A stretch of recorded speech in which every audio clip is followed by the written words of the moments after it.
రజనీకాంత్ గారు ఎన్నాళ్ళుగా నడుపుతున్నారు ఆటో? మీరు ఇందులో ఈ ఆటో డ్రైవర్గా మీరు ఎన్నాళ్ళుగా ఉన్నారు? ఆటో ఎప్పటి నుంచి నడుపుతున్నారు? నేను ఆటో ఫీల్డ్ లోకి వచ్చి 20 సంవత్సరాలు అవుతుందండి. ఉమ్, 20 సంవత్సరాలు బట్టి ఫస్ట్ లో నేను అద్దె ఆటోని తోలేవాడిని అండి. ఓకే.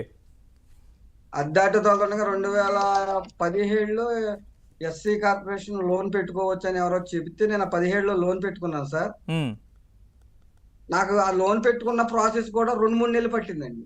ఓకే. అది అక్కడ ఎండి ఆఫీసులో దాన్ని ఇవ్వాలి, అవన్నీ చెయ్యాలి, అవన్నీ చేసి లోన్ శాంక్షన్ అయ్యేపాటికి దగ్గర దగ్గర ఒక 3 నెలలు అలా పట్టింది. ఉమ్, ఉమ్, మాకు అప్పుడు డిసెంబర్లో జన్మభూమి ఏదో జరిగింది సార్. ఉమ్, అప్పుడు ఆ జన్మభూమిలో ఇచ్చారండి నాకు ఈ డీజిల్ ఆటో కూడా. అప్పుడు నేను ఓనర్ని అయ్యాను. ఉమ్, ఉమ్, అప్పుడు ఓకే. నేను ఓనర్ని ఆ బండి ఈ కిస్తీలు కట్టుకుంటా సబ్సిడీ ₹1,00,000 సబ్సిడీ పోతుందండి.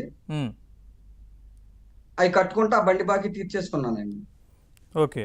అయితే మీరు ఇంతకుముందు దాని లోన్ అంతా క్లియర్ అయిపోయింది. మీరు తీసుకున్న ఆటో ఎస్సీ కార్పొరేషన్ ద్వారా తీసుకున్న ఆటో లోన్ అంతా క్లియర్ అయిపోయింది. ఇప్పుడైతే నార్మల్గానే అంతా మీ ఓనరే ఇప్పుడు దానికి పాత మీరు. ఓనర్ అండి. ఉమ్. ఇప్పుడు ఆ ఆటోని ఏం చేశారు మరి? ప్రస్తుతానికి ఉందా అక్కడ మీకు? ఉందండి, అది కూడా ఉంది. ఉమ్,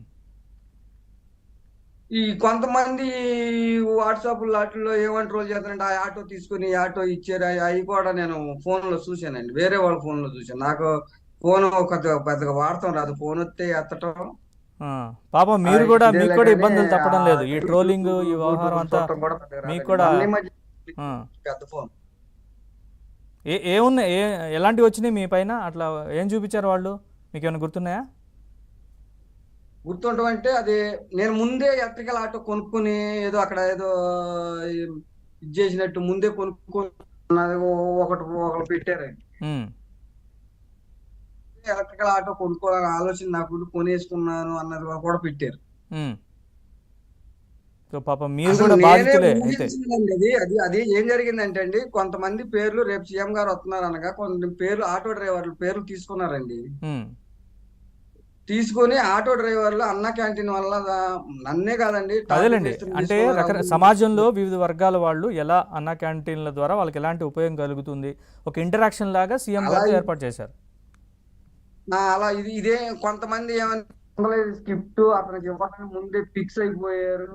ఉమ్, అలా అంటే అదొక అర్థం అండి. మా అబ్బాయి ఎదురుగుండా ఉన్నారని చెప్పి మీ పిల్లలు ఏం చదువుతున్నారని అడిగారండి సీఎం గారు, ఉమ్, ఉమ్, చంద్రబాబు గారు. అవును.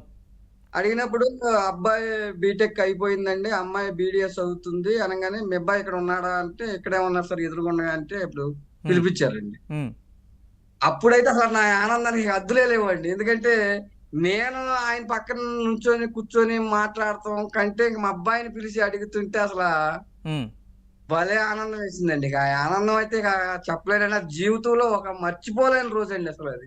ఉమ్. రజనీకాంత్ గారు, ఆ మొమెంట్లో మీరు చాలా ఆనందంగా ఉంది, జీవితంలో మర్చిపోలేని రోజు అంటున్నారు కదా. సో మీరు ఇంత అంటే ఆటో నడుపుతూ మీ అబ్బాయిని బీటెక్ చదివించారు, అమ్మాయి బీడీఎస్ చదువుతోందా? అవునండి. ఉమ్. ఓ ఇంత ఉన్నత చదువులు చదివించారు ఆటో నడుపుతూ. సో ఎట్లాంటి అంటే చిన్న విషయం కాదు, బీటెక్ కానీ బీడీఎస్ కానీ ఇవి చాలా ఖర్చుతో కూడుకున్న చదువులు ఇవి. ఎట్లా చేసేవాళ్ళు వాళ్ళకి? అంటే వాళ్ళని చదివించడానికి ఎంత కష్టపడేవాళ్ళు, ఎలా ఎలా ఫీజులు కట్టేవాళ్ళు, ఎలా మేనేజ్ చేసేవాళ్ళు? అంటే ఒక టార్గెట్ అండి. ఇప్పుడు ఒక సెంటర్కి వెళ్ళామంటే ఇంత తోలుకొని ఇంటికి వెళ్ళాలని ఒక టార్గెట్ పెట్టుకున్నాను. రోజుకి ₹1000 తోలాలని టార్గెట్. ఉమ్. మనకు ఆ డీజిల్ ఖర్చులు పోను ₹1000 పట్టుకొని ఇంటికి రావాలన్నదే నా టార్గెట్ అండి. ఓకే. ఖర్చులన్నీ పోను ₹1000తో ఇంటికి వెళ్ళాలి అనేది టార్గెట్. ఓకే. ఇంటికి వెళ్ళాలి. ఇంటికి వెళ్తేనే వీళ్ళిద్దరిని చదువుల్లో ముందుకు తీసుకెళ్ళండి, లేకపోతే అవ్వదు. ఉమ్. అలాగే ప్లాన్ చేసుకున్నానండి. ఇప్పుడు ఈ ఈ నెలలో ఇది కట్టాలి, ఈ నెలలో ఇది కట్టాలి, లేదు ఇట్లా అట్లా ప్లాన్ చేసుకుంటామండి. ఓ అట్లా అంత ప్లాన్ ఆదాయం చేసుకొని అంటే దాని ప్రకారం అంత ఆదాయం వస్తుండేనా మీకు? అంటే గుడివాడ పక్కన పల్లెటూరు అంటున్నారు కదా, మరి రోజు ఖర్చులు పోను ₹1000 ఆదాయం వస్తూ ఉందా మీకు? ఒక్కో రోజు రాదండి, ఒక్కో రోజు రాదు. ఉమ్. ఇంకో రోజు అసలు 400, 300 తోలే రోజులు కూడా ఉంటాయి. ఉమ్. ఎక్కువ తోలిన రోజును తక్కువ తోలిందని కంపేర్ చేసుకుంటామనండి. ఉమ్. అంతేలే కానీ రోజు 1000 తోలుతాను, 1500, ఒక రోజు 1500 కూడా తోలొచ్చండి. అది అది తక్కువ తోలిన రోజుని దానిలో కలుపుకుంటాం వెళ్ళే కానీ అట్ట ఉమ్. రోజువారీ బ్యాలెన్స్డ్గా వెళ్తామేనండి. ఉమ్. రోజు టార్గెట్ అంటే రోజు 1000 రూపాయలు పట్టుకొని 1000 రూపాయలు జేబులు వేసుకొని ఇంటికి వెళ్తాం అన్నది టార్గెట్ కాదండి. ఉమ్. అదిలో ఒక్కొక్క రోజు అదండి 1000 రూపాయల కన్నా ఎక్కువ రావచ్చు, ఒక్కొక్క రోజు తక్కువ రావచ్చు. యావరేజ్గా తక్కువ అయితే రావచ్చు. రోజుకి 1000 రూపాయలు అనేది మీ టార్గెట్ ఆదాయం. ఇంత గోల్ పెట్టుకున్నామండి. ఉమ్, పొద్దున్నే ఉదయం ఇప్పుడు మంచు సమయంలో అయితే 7 ఆ టైంలో బయలుదేరుతామండి. మంచు లేని సమయంలో యాసకాలం అనుకోండి ఉదయం 5ంటికి వెళ్ళిపోతాం. ఉమ్, ఒక ఒక కిరాయి వేసుకుని ఉన్నాక అప్పుడు టిఫిన్ చేసి తర్వాత భోజనం టయానికి ఇంటికి వచ్చేటట్టు ప్లాన్ చేసుకుంటాం. ఉమ్, తర్వాత మళ్ళీ వెళ్తాం. ఉమ్, అలా మాకు ఒక్కటండి, ఎవరైనా కష్టపడే వాళ్ళకి నేను ఒకటే చెప్పదలుచుకున్నానండి. ఉమ్, టౌన్ లో 10 షాపులు, మేము ఉండే సెంటర్ లోనే ఒక 10 షాపులు ఉంటాయండి. ఉమ్, ఒక షాపు ఎప్పుడు తీస్తాడు ఆయన, ఆ షాపులో జనం ఉంటారు, పక్క షాపుల్లో జనం ఉంటారు. ఉమ్, కానీ అతని వ్యాపారం అతనికి ఉంటదండి. ఉమ్, అలాగే మనం ఏ పని చేసినా రోజు క్రమం తప్పకుండా చేస్తే ఉమ్, మనం అనుకున్నది రీచ్ అవటం చాలా ఈజీ అండి. ఇప్పుడు మనం, నేనే ఆటో ఉందండి, ఆటో వేసుకెళ్లి సెంటర్ లో పెట్టుకోకుండా ఎవరు ఎక్కరండి. అవును. చాలామంది ఆటో స్టాండ్లలో లేదా మీరు అంటున్నట్టుగా సెంటర్లో ఊరికి ఆటో పెడతారు, కిరాయికి ఎవరన్నా తక్కువకి అడిగినా కానీ కాస్త బార్గెయిన్ చేసి చాలామంది రారు కదా.